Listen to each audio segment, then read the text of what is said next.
So, April went through not one, but 3 portals this time, so now it's my turn to choose the work. For today's Portal episode, I'll be taking a look at a Japanese anime released in 2013 with a rather pretentious name of Gargantia on the Verdurous Planet. The story about the story. Gargantia on the Verdurous Planet is ultimately the creation of Urobuchi Gen, a rather famous Japanese author who has written for novels, visual novels, in other words games that are mostly dialogue, and anime. You may have heard of some of his projects, which include Puella Magi Madoka Magica, Psycho Pass, and the light novel series Fate Zero. As such, you may also be aware that Urobuchi tends to write rather dark and mature works, even though his target audience is still typically teenagers. In 2010, Urobuchi was working with the animation studio Production IG to create the anime Psycho Pass, which would come out a year before Gargantua in 2012. Production IG has a long history of creating TV shows and movies with challenging themes, including the classic Ghost in the Shell, FLCL, the Evangelion movies, and, although it shares production credit, Attack on Titan. Presumably it was during this production that someone had the idea of creating a giant robot anime, and Urobuchi turned that concept into the 13-episode show we got. The director of Gargantia is Muratawa Kazuya. Muratawa had worked as an assistant director, storyboarder, and episode director for years before Gargantia, and his credits include the original Berserk anime, Code Geass, and Eureka 7. It was Muratawa's idea to have the show mostly take place on ships on a water planet, so much of the story credit goes to him too.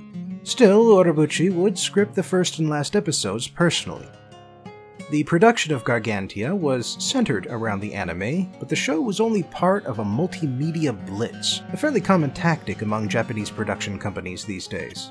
As such, they released several short stories before the show came out. They arranged a manga adaptation that ran for 2 years, and while a planned second season fell through, they would release the content they came up with as a pair of light novels in 2015.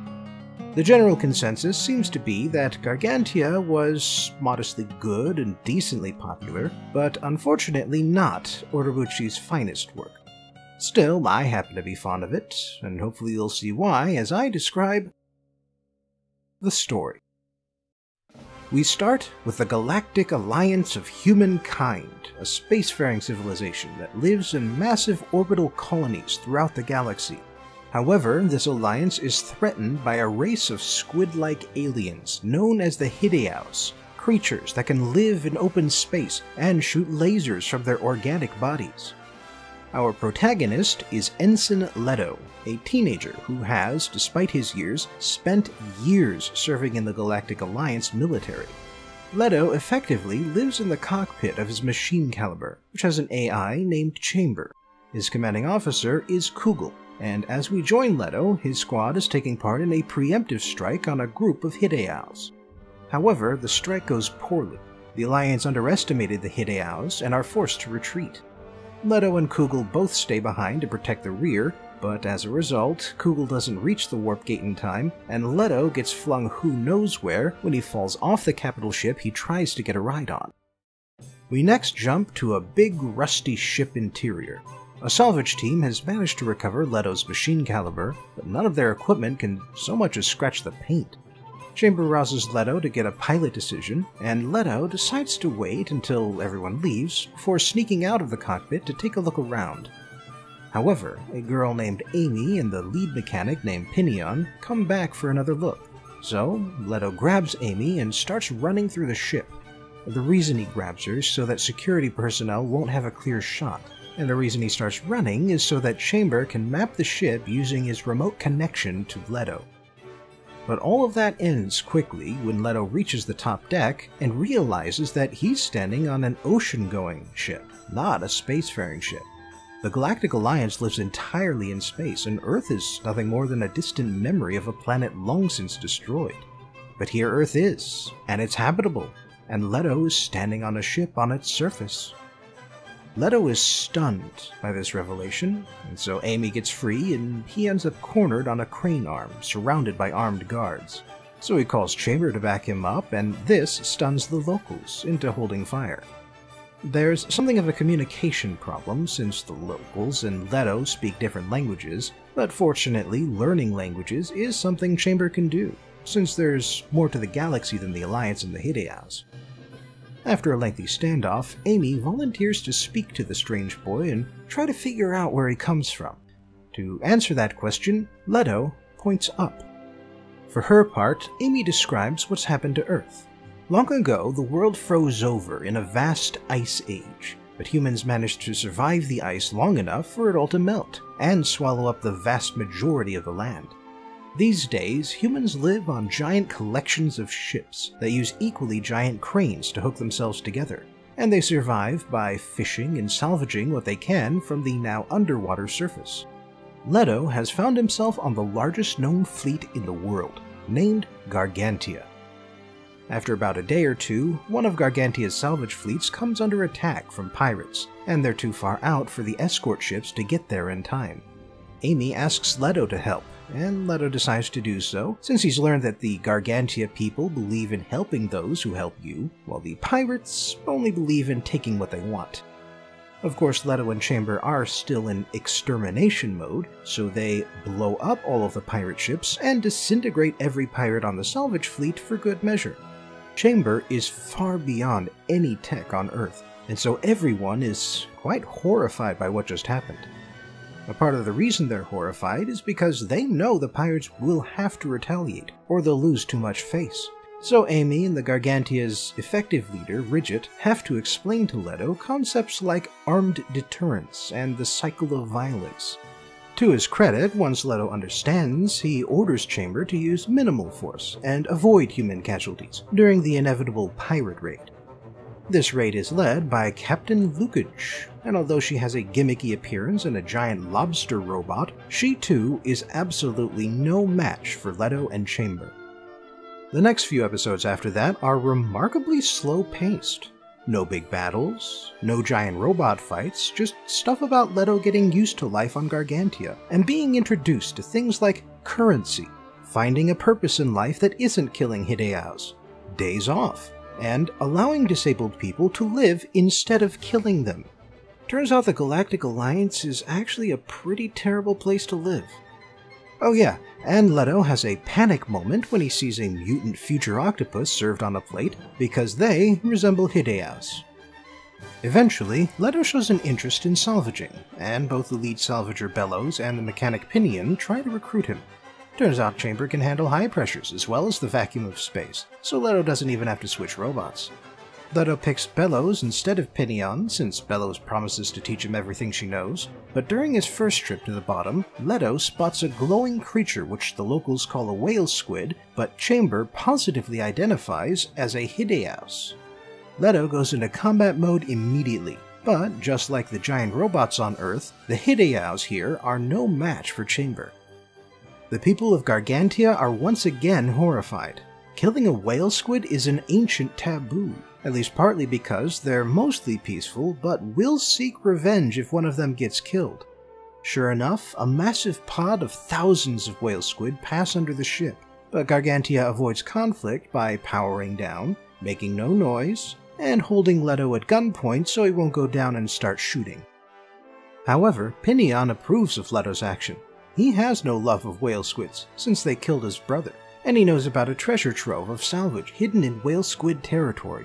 So Pinion starts talking some of the other mechanics into mounting an expedition, with Leto and Chamber there to kill the squids and keep people safe. Leto needs no convincing, because the moment the Hideaus reappeared, he fell back into extermination mode. Partly that's because of his training, but partly it's because he wants to protect Gargantia and all his new friends. So Pinion convinces a big part of the Gargantia fleet to peel off and go to whale squid territory. This is especially hard on Amy, who has been getting close to Leto, but has to stay behind.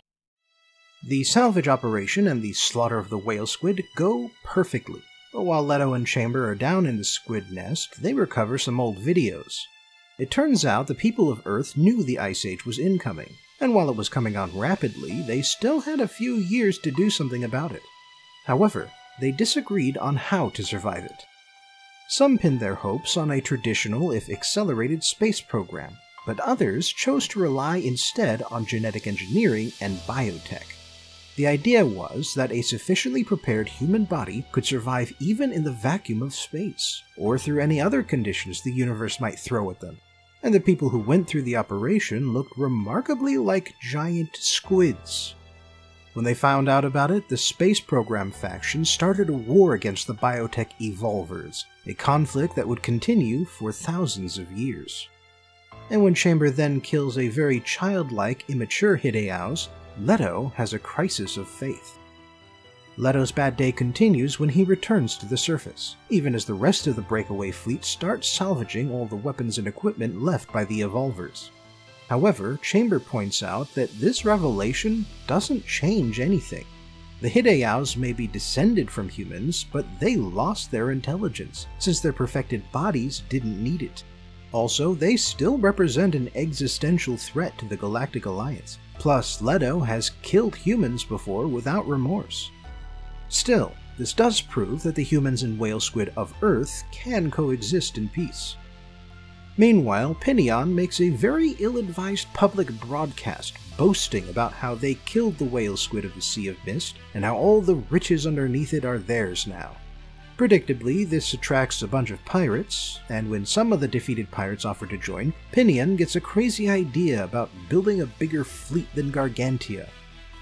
But then Pinion's fleet gets another visit, and it turns out that Commander Kugel and his machine-caliber striker also got lost in the wormhole and crashed to Earth.